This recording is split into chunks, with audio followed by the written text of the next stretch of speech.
हाँ नरेश जी बोलिए। हाँ जी भैया, मैं ये कह रहा था कि कोविड की वजह से हम लोग काफी क्लोज हो गए हैं और धीरे धीरे धीरे हमारी पहचान भी लोगों तक पहुंचने लगी है। हम लोगों के जो मैसेज हैं वो पेपर इंडस्ट्री तक भी जा रहे हैं और जो डिफरेंट पेपर मिल एसोसिएशंस हैं उन तक भी हम अपने मैसेजेस पहुंचा पा रहे हैं। This is due to Covid only के लोगों ने थोड़ा ज़्यादा समय निकाला एसोसिएशन के लिए, पब्लिक वर्क के लिए, एंड हम ज़्यादा बेहतर कर पाए। अभी मेरे ख्याल से फिर दोबारा मीटिंग ना डिस्कनेक्ट हो, इसलिए अगले नेक्स्ट स्पीकर को हमें बुला लेना चाहिए। अब please call the next speaker. Prateek ji अभी अगर आपका माइक और स्पीकर ठीक है तो आप स्टार्ट कर सकते हैं। हाँ जी Nitin ji, we can start. आपको आवाज आ रही है मेरी? हाँ जी बिल्कुल आ रही है, सबको आ रही है ये। ठीक है। Good afternoon everyone. Thank you Naresh ji for inviting me. Sir आज जो एक पॉइंट तो मेरे को डिस्कस करना है यहाँ पे, वो डिस्कस करना आई थिंक काफी सारे लोगों का एक कंसर्न था रिगार्डिंग रूल 86B के रिगार्डिंग। मैं एक बार अपनी स्क्रीन को प्ले कर देता हूँ एक बार। मुझे एक बार आप राइट दे दीजिए स्क्रीन प्ले करने का एक बार। हाँ जी। नहीं अभी भी नहीं आया मेरे पास, डिसेबल दिखा रहा है। एक मिनट अभी देखिए आ जाए। हाँ एक सेकंड।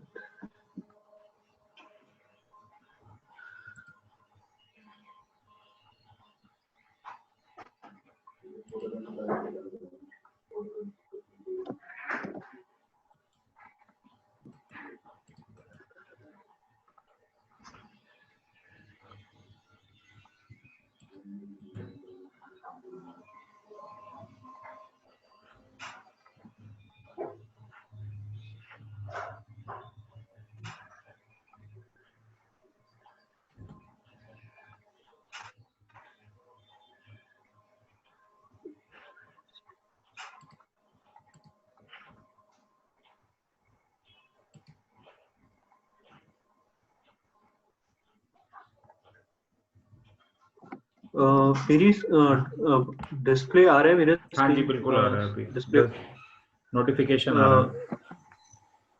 हाँ जी यही मैंने ओपन करा हुआ। अच्छा सर इसको डिस्कस कर लेते हैं एक बार जल्दी से। इसके अंदर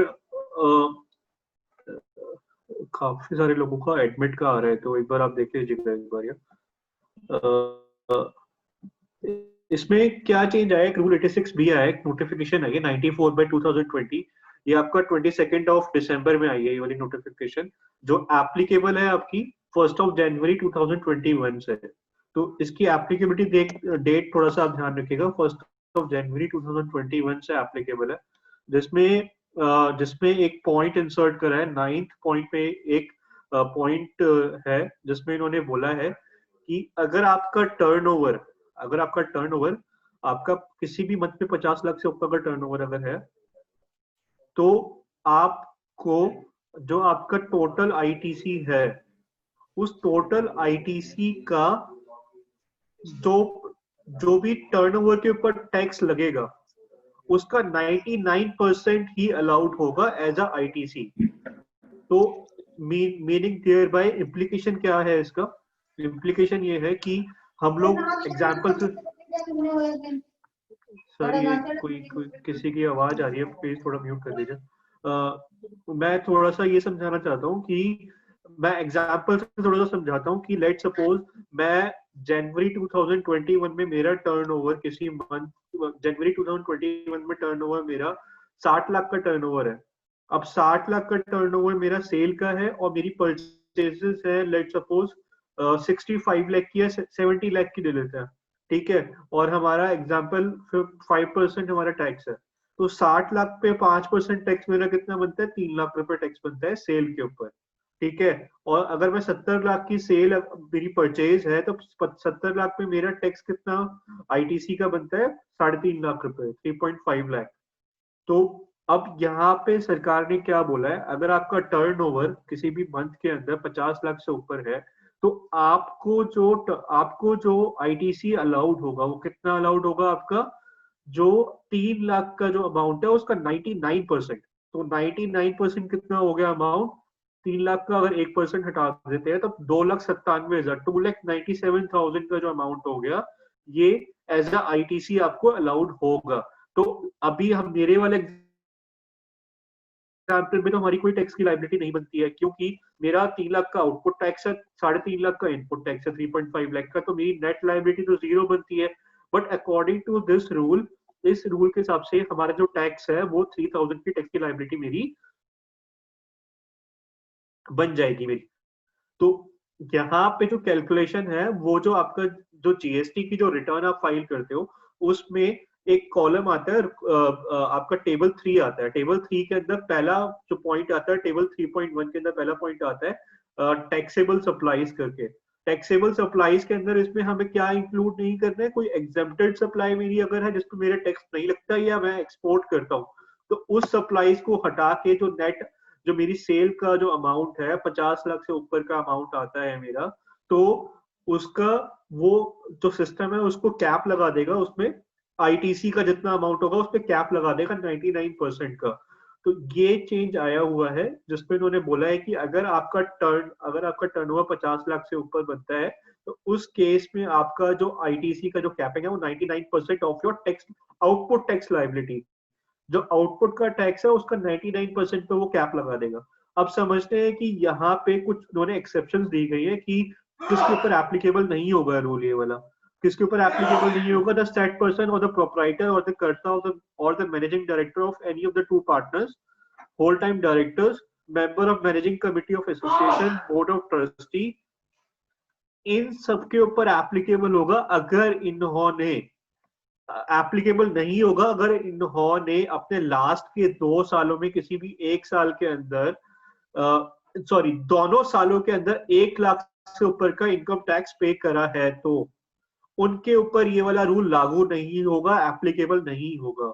मीनिंग देयर बाय कि आपका कोई पुराना आपका जो 18-19 का टैक्स और 17-18 का टैक्स जो है इनकम टैक्स, आपने उसकी टैक्स लाइबिलिटी सरकार को 1 लाख से ऊपर की पे कर रखी है या बनती है आपकी 1 लाख से ऊपर की टैक्स की लाइबिलिटी, उनके ऊपर ये वाला रूल एप्लीकेबल नहीं होगा। अभी सिस्टम में ये चेक्स लगाएंगे, कैसे लगाएंगे वो अभी कोई अपडेट नहीं आया है उसके ऊपर। उसके बाद एक्सेप्शन क्या दिया गया, सेकंड पॉइंट का एक्सेप्शन ये बोलता है कि आपका 1 लाख से ऊपर का आपने कोई रिफंड क्लेम करा हुआ है, किस सेक्शन के अंदर, सेक्शन 54 के अंदर, जो बात करता है आपका अनयूटिलाइज्ड इनपुट टैक्स क्रेडिट है, जो आपने आईटीसी का कोई आपने इनपुट टैक्स क्रेडिट का आपने कोई रिफंड क्लेम कर रखा है, उसका वो आपको उसका अगर आपने रिफंड क्लेम करा हुआ है देन उस केस में आपका जो है आपका इसका रिफंड जो क्लेम कर रखा है आपने उसके ऊपर आपको ये वाला रूल एप्लीकेबल नहीं होगा। फिर थर्ड पॉइंट बात करता है आपका कि अगर आपका कोई टैक्स जो है इन्वर्टेड टैक्स स्ट्रक्चर में आता है, आपका इन्वर्टेड टैक्स स्ट्रक्चर का मतलब क्या होता है, आउटपुट टैक्स जो है आपका वो उसका रेट कम है और इनपुट टैक्स का रेट ज्यादा है, और आपने उसका जो आपने रिफंड है उसका 1 लाख से ऊपर का क्लेम कर रखा है, उसके ऊपर भी एप्लीकेबल नहीं होगा।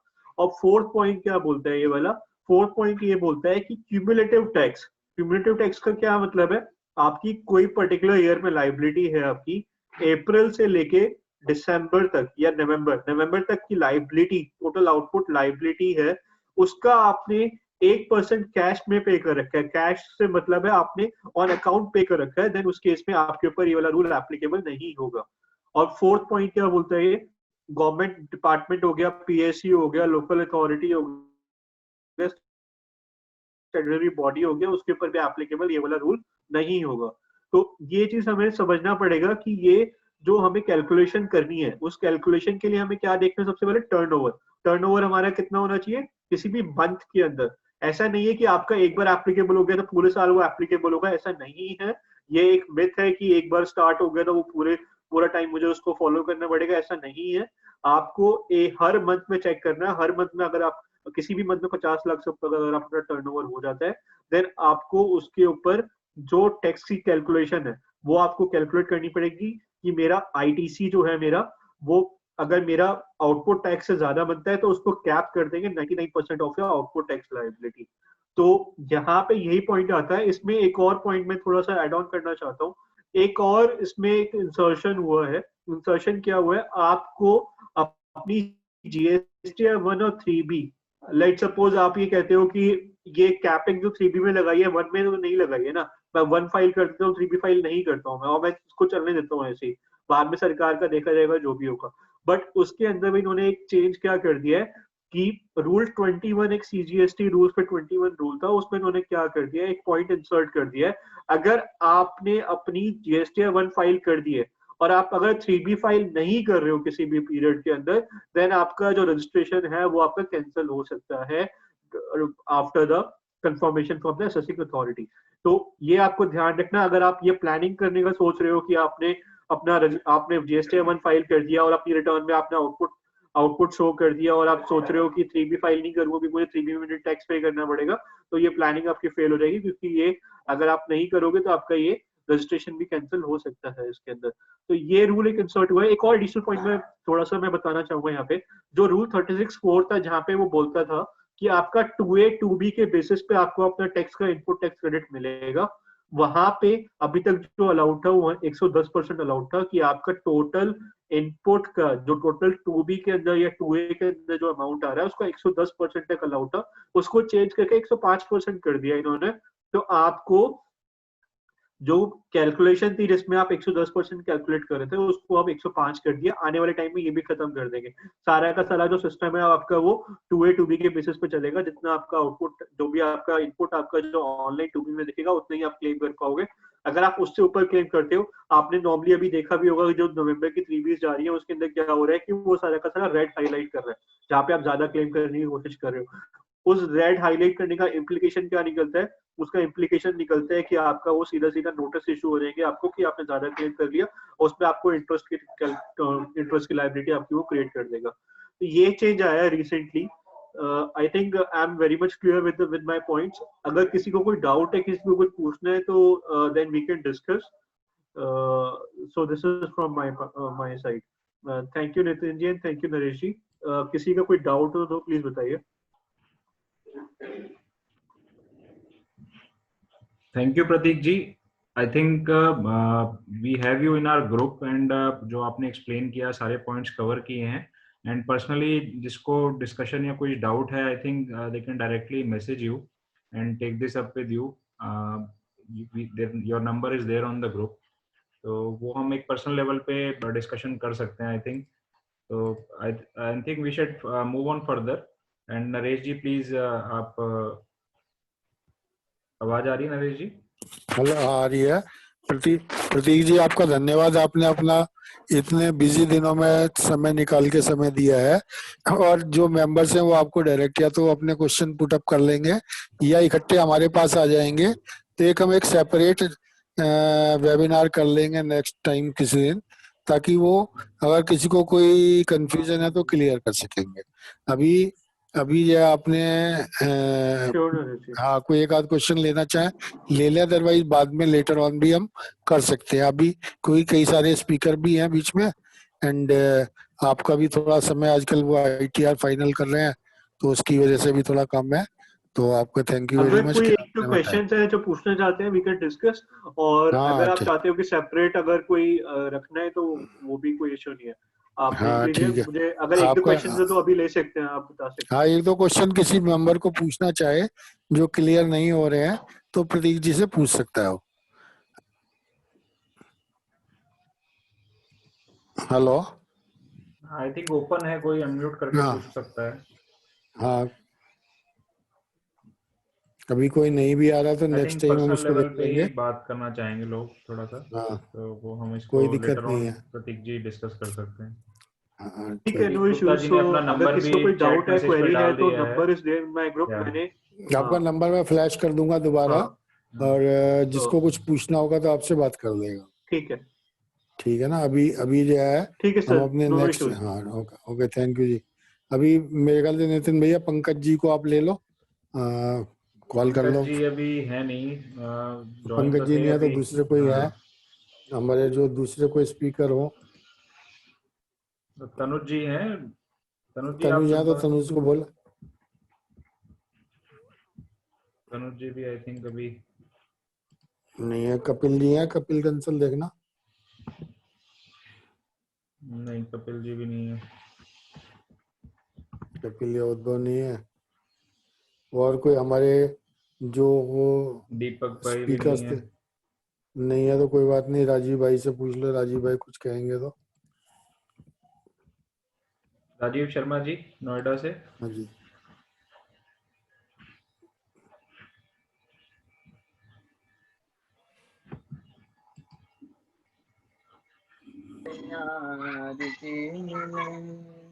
राजीव जी, आप अनम्यूट करके।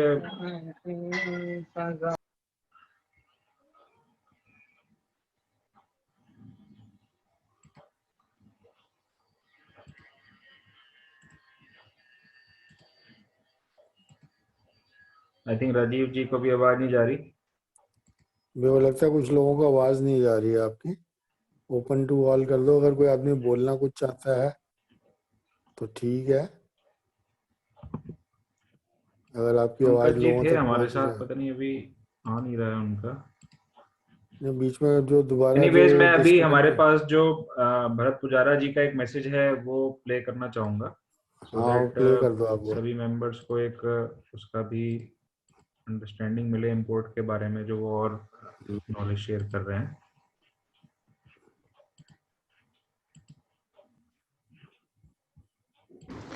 The market is going to be very volatile for the time.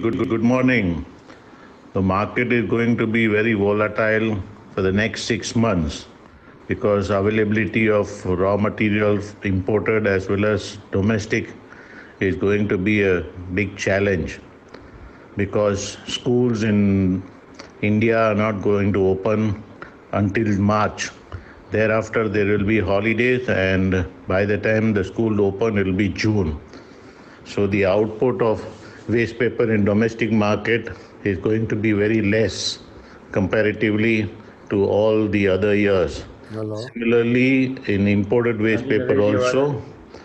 the आ रही है पर वो availability will be very message नहीं आ रहा है, वो मैं कह रहा scarce हूँ। due to lockdown and various other नहीं, factors, चला रखा है वो तो। and there will नहीं, be a आवाज big मैसेज की scramble आवाज by नहीं आ रही। Indian mills. Market is going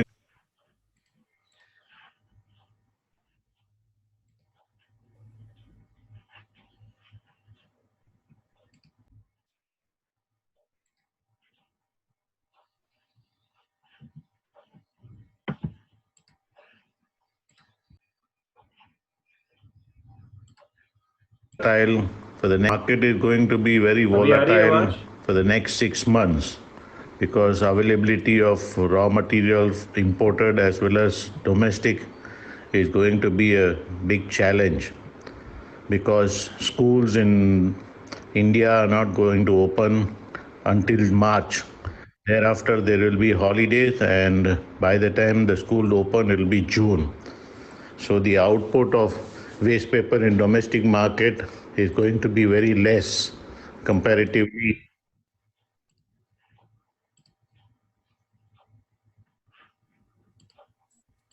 to all the yes. other years. Availability hello will Rajesh, be very starting से प्ले कर दीजिए Nitin. Was it Audible now? हाँ ऑडिबल था, अभी ऑडिबल था। Okay okay, I will just reshare it and from the starting.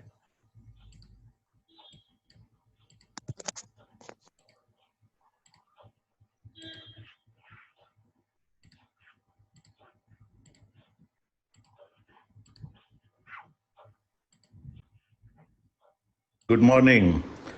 The market is going to be very volatile for the next 6 months because availability of raw materials imported as well as domestic is going to be a big challenge, because schools in India are not going to open until March.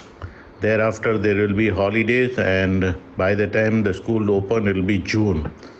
So the output of waste paper in domestic market is going to be very less comparatively to all the other years. Similarly, in imported waste paper also, the availability will be very scarce due to lockdown and various other factors, and there will be a big scramble by Indian mills to buy waste paper because they need to export material to China based in kraft and duplex. As regards to writing, printing and newsprint, there is not going to be a big change until March. So the output for white cutting, copy paper and all these things will be in big demand, as there is no output of waste coming in the month of January, February, March. This is my view. Thank you.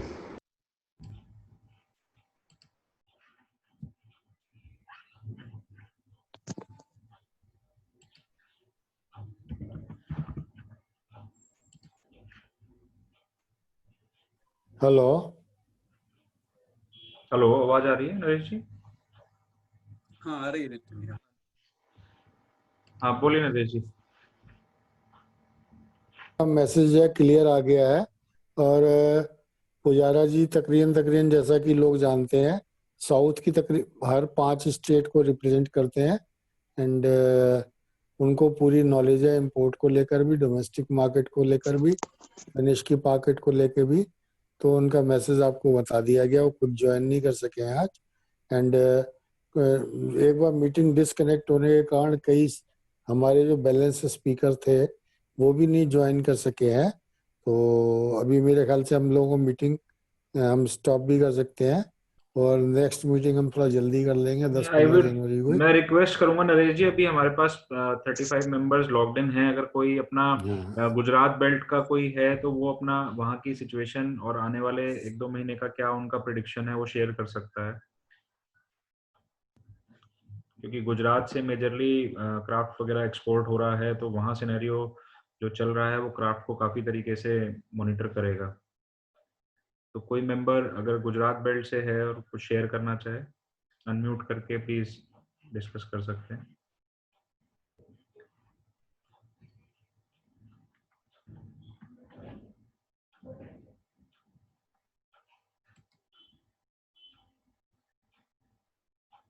I think अभी नहीं है कोई।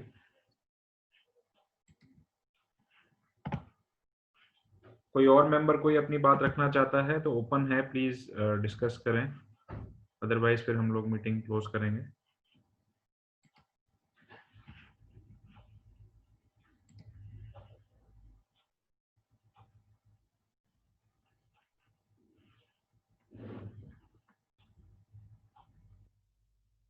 I think Naresh जी, मैं meeting closing का ही आगे तरफ बढ़ते हैं। अभी कोई मेंबर कुछ रखना नहीं चाह रहा है, बट राजेश जी ने जो अपने पॉइंट्स रखे और भरत पुजारा जी ने रखे, राजेश जी ने जैसे सारा ग्रेड्स में और डोमेस्टिक एंड इम्पोर्ट्स दोनों के बारे में इंफॉर्मेशन दी, तो अभी तो यही दिखाई दे रहा है कि मेजरली इम्पैक्ट 1-2 महीने तक कुछ मेजर चेंजेस नहीं आने वाले हैं। एंड इम्पोर्ट्स का भी सिचुएशन अभी फ्रेट के कारण और बाकी कंट्रियों में जो सेकंड कोरोना वायरस का लॉकडाउन इम्प्लीमेंट हुआ है उसकी वजह से थोड़ा सा सिचुएशन अभी डिफिकल्टी है वहां से मटेरियल आने की। बट क्योंकि डोमेस्टिकली हमारी फिनिश क्राफ्ट की एक्सपोर्ट्स की रिक्वायरमेंट है और मार्केट में जनरेशन भी कम है, तो अभी आने वाले 1-1.5 महीने तक हो सकता है ये सिचुएशंस मेंटेन रहें। तो इसी बारे में जो इन्फॉर्मेशन शेयर करी गई मेंबर्स के द्वारा, आई थिंक वो सबके लिए हेल्पफुल रहेगी। एंड बाकी मैं सबको विश ही करना चाहूँगा न्यू ईयर के लिए और आने वाले साल के लिए सब ठीक हो। 2020 सब निकल गया है, सबकी हेल्थ ठीक रहे, आई थिंक वही मेरी विशेष रहेंगी। एंड कोई कुछ और बोलना चाहे तो प्लीज अपना शेयर कर सकते हैं। नरेश जी, आप कुछ क्लोजिंग बोलना चाहें? मैं कुछ क्लोज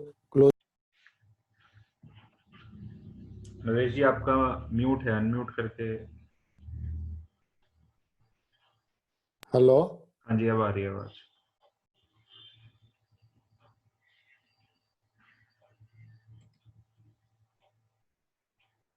के अलग अलग शहरों से अलग अलग व्यापारी बंधुओं से बातचीत होती है।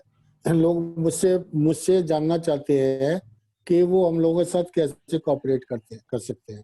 वो ये जानना चाहते हैं क्या कोई मेंबरशिप का चार्ज है क्या। और मैं बार बार उनको ये कहता हूँ और आपको भी यही कहना चाहता हूँ आने वाले साल के लिए कि आप सबसे अच्छा जो कॉपरेशन दे सकते हैं वो ज़्यादा से ज़्यादा लोगों को अपने ग्रुप में जोड़ने का प्रयास करें। अपने क्षेत्र में, अपने शहर में देखो कुछ चंद लोगों का प्रयास है जिन लोगों ने इतने सारे लोगों को जोड़ लिया है।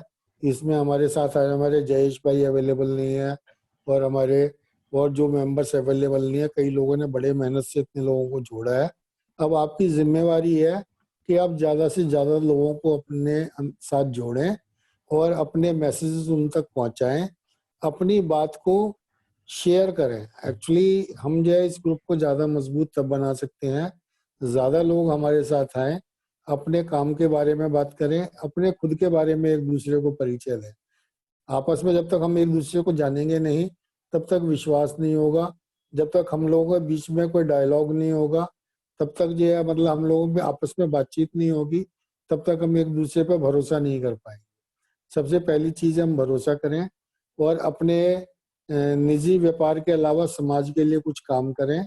एक अपनी पहचान और अपनी एक जो है रेस्पेक्ट बनाने की कोशिश करें। हमारे को एक सेल्फ कॉन्फिडेंस क्रिएट करना है, सेल्फ रेस्पेक्ट बनाना है। और मैं तो मेंबर्स को यही सलाह दूंगा, पैसे की जरूरत नहीं है, आपके विचारों की, आपके फीडबैक की, आपकी ओपिनियन की जरूरत है। अगर हम सब मिल के काम करेंगे तो शायद अपनी समस्याओं के समाधान ढूंढ लेंगे या अपने व्यापार कारोबार के लिए हम कुछ बेहतर कर पाएंगे।